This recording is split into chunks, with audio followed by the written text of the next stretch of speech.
현재 매가 620억에 진행하고 있는 호텔이고요. 객실 수는 112개입니다. 객실수. 용도 지역은 일반 상업 지역입니다.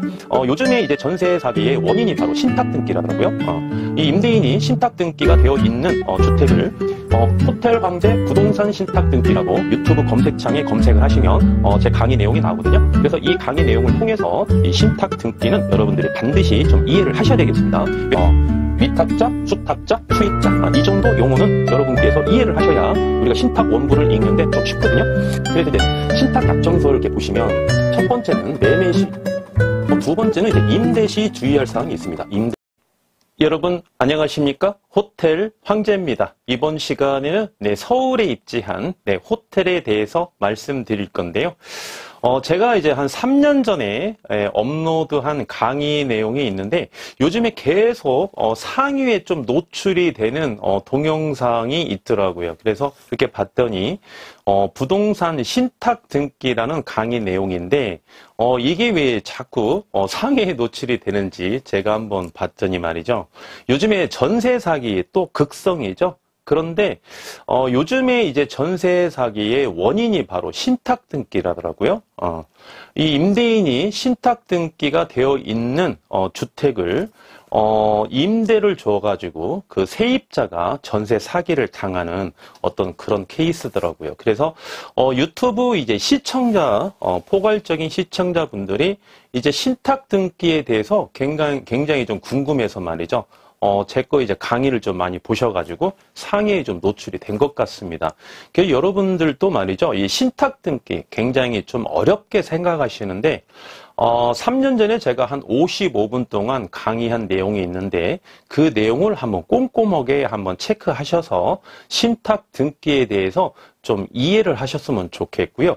이번 시간에는 좀 간단하게 여러분께서 이해를 할 수 있게끔 말씀드린 후에 서울에 입지하고 있는 호텔에 대한 물건에 대해서 브리핑 드리도록 하겠습니다.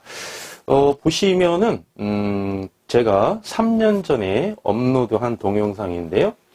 호텔 황제 부동산 신탁 등기라고 유튜브 검색창에 검색을 하시면 제 강의 내용이 나오거든요.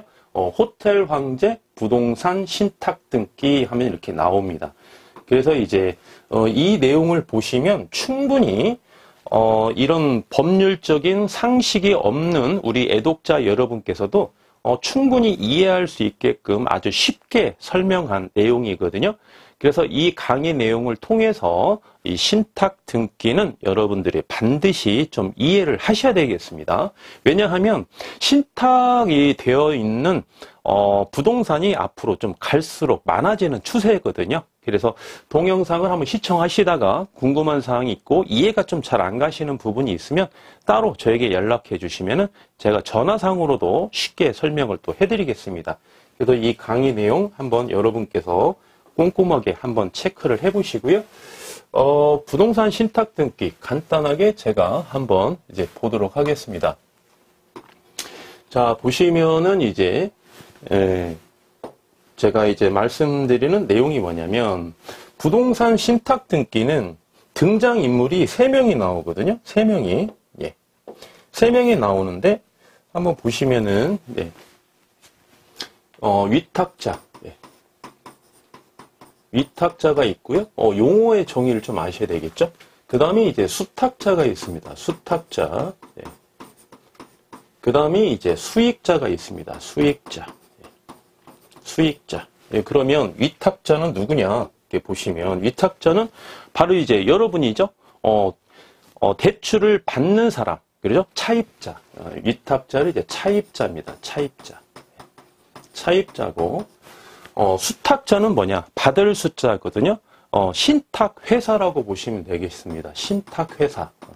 신탁회사를 수탁자라고 하고요. 수익자는 뭐냐? 여러분께서 이제 대출을 받죠? 그 해당 금융권이라고 보시면 되겠습니다. 금융권. 네, 금융권. 이렇게 되어 있는데, 네, 이런 구조로 되어 있죠?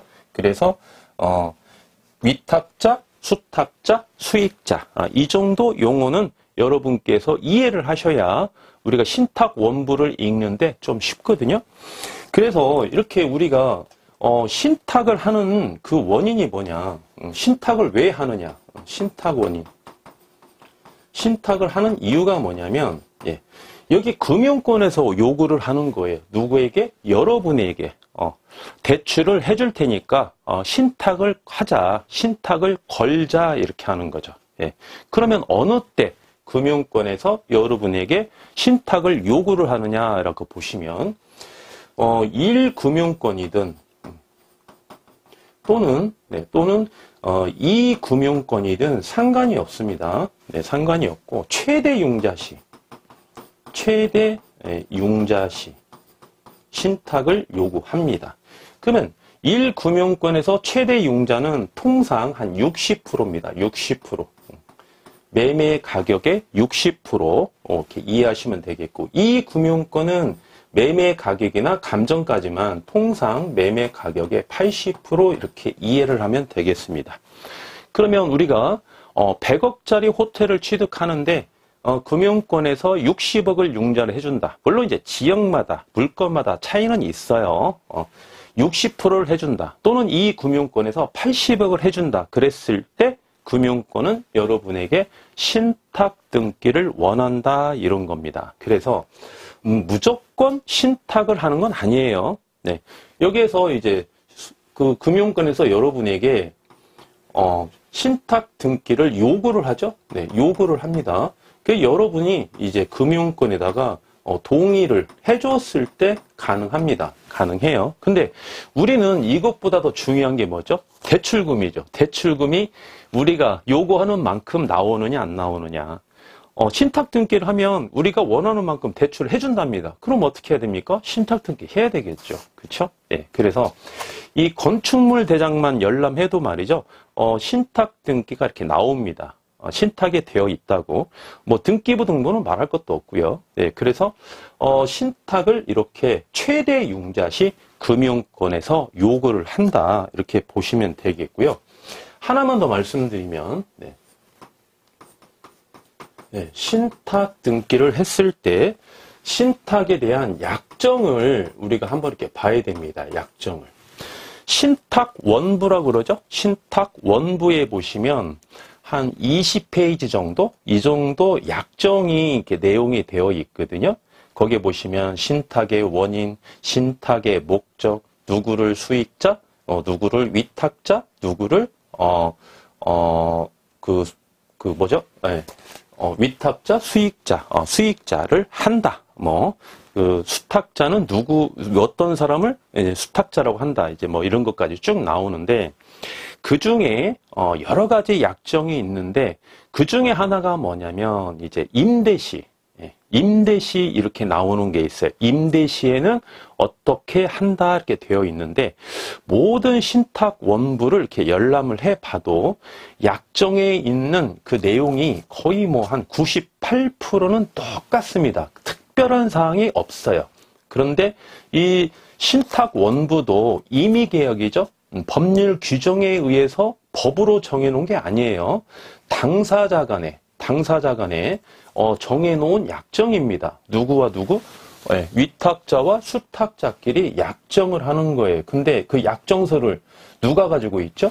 신탁회사에서 가지고 있죠. 그래서 그 어떤 규약이랄까요? 그게 이 FM대로 딱 정해져 있습니다. 그래서 우리가 거기에 대해서 이제 계약을 하는 거죠. 신탁 원부를 가지고. 그래서 내용이 거의 98%는 똑같습니다.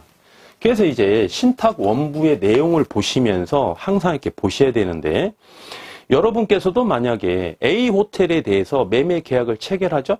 그러면 A 호텔이 만약에 신탁되어 있다. 그러면 제가 신탁 원부를 열람해서 여러분께 구체적으로 이렇게 또 설명을 해드립니다. 계약을 하기 전에. 그와 마찬가지로 원부를 열람을 해서 어떠한 약정이 있는지, 통상적인 약정이지만 그래도 밑줄 그어가면서 통상적인 약정이 아닌 특이한 사항이 있는지 없는지 제가 반드시 한번 확인을 해보거든요. 그래서 이제 신탁 약정서를 이렇게 보시면 첫 번째는 매매 시 주의할 사항이 있고요. 두 번째는 이제 임대 시 주의할 사항이 있습니다. 임대 시. 네. 여기에서 이제 전세 사기가 발생이 된 거죠. 세입자, 즉 임차인이 신탁 등기가 되어 있는 거를 모르니까 전세 사기를 당하는 거예요. 보통 20대에서 30대 여러분들이 많이 또 전세 사기를 당하셨더라고요. 그래 보시면 매매 시에 왜 신탁을 하느냐? 신탁을 왜 하냐면 목적이 뭐냐면 여기 수익자 있죠? 금융권 수익자가 네. 안전한 담보 확보를 목적으로 해서 이렇게 신탁 등기를 여러분에게 원하는 것입니다. 그래서 신탁 등기를 하게 되면 형식적으로 그 호텔이 소유권자가 수탁자, 신탁 회사로 넘어가거든요. 형식적으로, 대외적으로 등기를 열람해 보면 대외적으로 등기는 공시력이 있죠. 소유권자가 누굽니까? 여러분이 아니고 신탁회사라는 거예요. 네, 그 대외적으로 형식적으로 수탁자 명의로 그 A 호텔이 되어 있습니다. 그러면 수익자, 즉 금융권에서 어떠한 담보가 더 확실하게 되느냐 이렇게 되면 여러분께서 예를 들어서 뭐 압류 같은 거 있죠? 압류나 네. 가압류나 가처분 또는 뭐 저당권이나 근저당권 등 네. 이런 거를 설정을 들어갔을 때 여러분 앞에 소유권으로 안 돼 있고 대외적으로 신탁회사로 되어 있기 때문에 이게 설정 자체가 안 됩니다. A 호텔에 대해서. 그러면 금융권에서는 더 유리하겠죠. 담보를 확보하는 데 있어서 그 목적으로 이제 신탁을 하는 거예요. 네, 신탁을. 네. 그러면 임대 시에는 만약에 이제 임차인 입장이죠.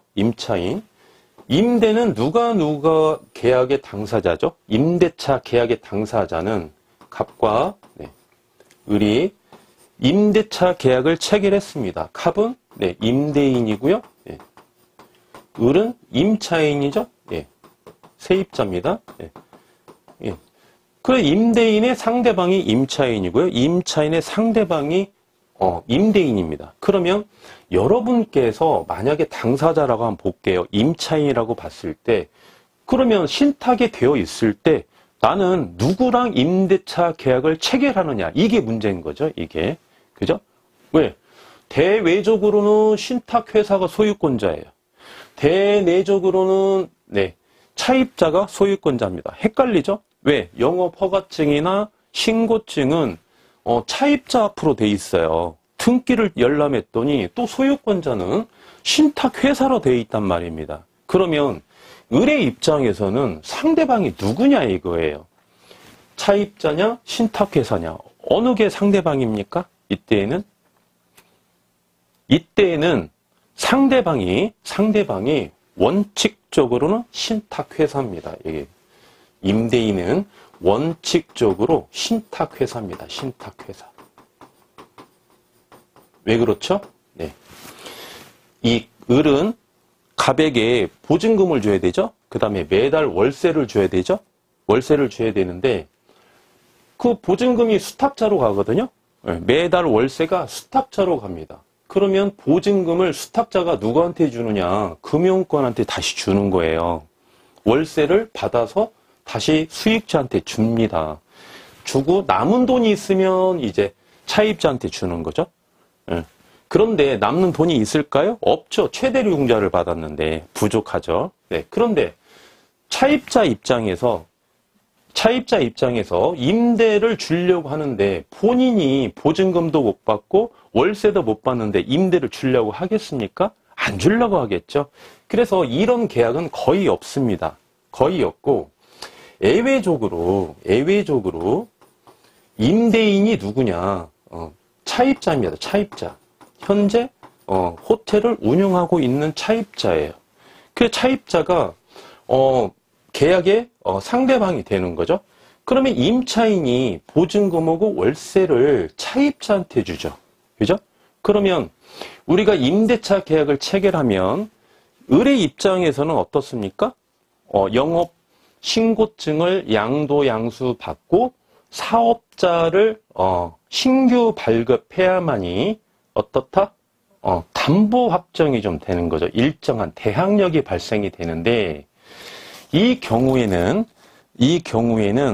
원칙적인 당사자가 아니기 때문에 여러분께서 보증금을 주더라도 영업허가증이나 사업자 등록증을 신규로 발행할 수가 없어요. 왜? 이건 채권 관계이기 때문에. 예, 그래서 임대인이 말이죠. 신탁 등기가 되어 있는 물건의 소유자다. 그런데 여러분이 임차를 들어가려고 한다. 그럼 됩니까? 안 됩니까? 안 된다는 거죠. 만약의 경우에 이 경매로 넘어갔다고 하면 여러분께서는 담보를 확보할 수가 없어요. 여러분의 유일한 담보는 영업신고증이거든요. 근데 영업신고증이 양도양수가 안 돼 있지 않습니까? 담보 확보가 안 된다는 거예요. 왜? 호텔은 통상 보시면 상가 임대차 보호법을 받는 호텔이나 모텔이 있고 상가 임대차 보호법을 적용받지 못하는 일반 임대차인 경우가 많은데 이 보증금, 환산 보증금이 높기 때문에 상가 임대차 보호법을 못 받습니다. 거의 대부분이. 그러기 때문에 담보 확보가 될 수가 없어요.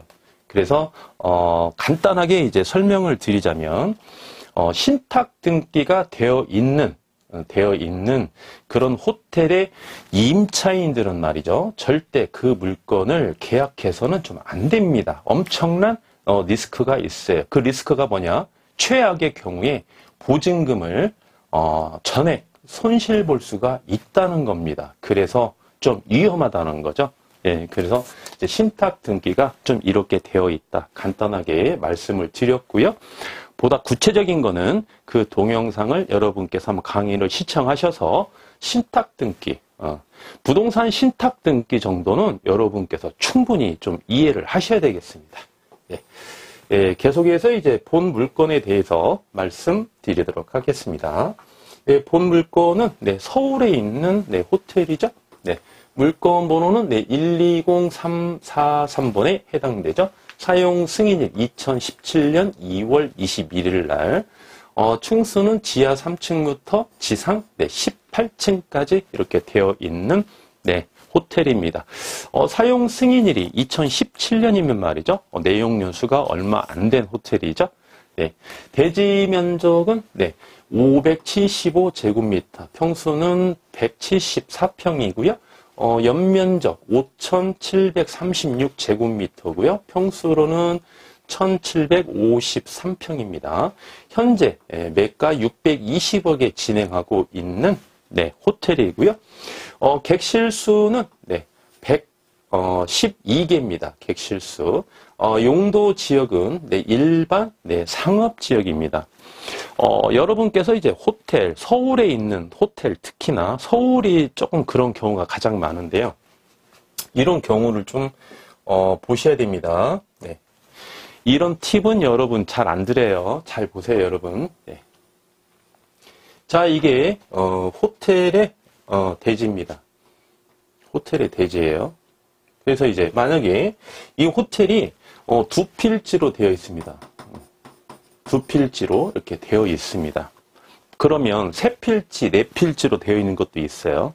본 호텔은 한 필지로 되어 있는데 두 필지로 되어 있는 경우, 이런 경우를 여러분께서 꼭 한번 보셔야 됩니다. 자, 한 필지는 상업지역의 땅입니다. 상업지역. 본 호텔 같은 경우는 이제 일반 상업지역이죠. 상업지역은 우리가 크게 몇 가지로 나눠지죠? 중심, 상업지역, 일반, 상업지역, 유통, 산업지역, 근린, 상업지역 이렇게 되어 있죠. 그런데 두 필지로 되어 있는데 다른 한 필지가 주거지역으로 되어 있는 것도 있습니다. 주거지역. 주거지역은 뭐 굉장히 많이 나눠지죠. 뭐 1종이냐, 2종이냐, 3종이냐, 그리고 전용 주거지역이냐, 단독 주거지역이 굉장히 많이 나눠지는데 이렇게 두 필지가 있는데 한 필지는 상업지역, 하나는 주거지역으로 돼 있어요. 네, 그러면 어떻습니까? 왜 이런 말씀을 드리는 거죠? 일단은 상업지역은 공시지가나 시세가 높게 형성돼 있죠? 네. 주거지역은 상대적으로 어떻습니까? 공시지가나 시세가 좀 낮죠? 상업지역보다. 그 이유가 뭡니까? 둘의 차이가 뭐죠? 둘의 차이가 용도 지역의 차이가 뭡니까? 지가가 이렇게 결정되는 거는 그렇죠. 그 땅의 건폐율과 용적률이 다르기 때문에 그러는 거죠. 상업지역은 높게 지을 수 있지만 주거지역은 상대적으로 낮게밖에 못 짓기 때문에 그렇죠. 네, 그래서 땅값이 상업지역이 높은 겁니다. 역시나 상업지역은 건폐율, 용적률이 높지만 상대적으로 주거지역은 좀 낮다 이겁니다. 그래서 공시지가를 보더라도 상업지역은 높고 주거지역은 낮기 때문에 두 필지 이상으로 되어 있는 호텔이 있다면 반드시 지적도 같은 거를 열람해 보셔가지고 용도 지역이 같은 상업지역이어야 되겠죠. 그런데 주거지역이 한 필지가 끼어 있다. 또는 이렇게 될 수도 있겠죠. 상업지역이 이게 두 필지인데 상업지역이 한 이 정도 이렇게 차지합니다. 차지하는데 주거지역이 이렇게 살짝 걸쳐져 있어요. 이렇게. 이게 총 200평이면은 상업지역이 한 180평, 주거지역이 한 20평 이렇게 끼어 있을 수도 있겠죠. 네. 그래서 이러한 부분을 여러분께서 한번 좀 확인해 보실 필요가 있다. 그래서 어떻게 된다? 조금 더 조정해서 취득을 해야 되겠죠. 네. 그리고 팁도 여러분께서 하나 기억해 주시고, 네. 용도 지역은 해당 호텔은 한 필지 전부 일반 상업지역입니다. 공시지가 3.3제곱미터당 1,995만 원이고요. 한 평으로 환산하시면 한 평당 6,595만 411원에 해당되는 서울에 입지하고 있는 호텔이고요. 소유자의 요청에 의해서 여러분께 좀 많은 내용을 브리핑 드리지 못한다는 것 좀 양해해 주시고요. 저에게 개인적으로 연락해 주시면 상담해 드리겠습니다. 지금까지 호텔 황제였습니다.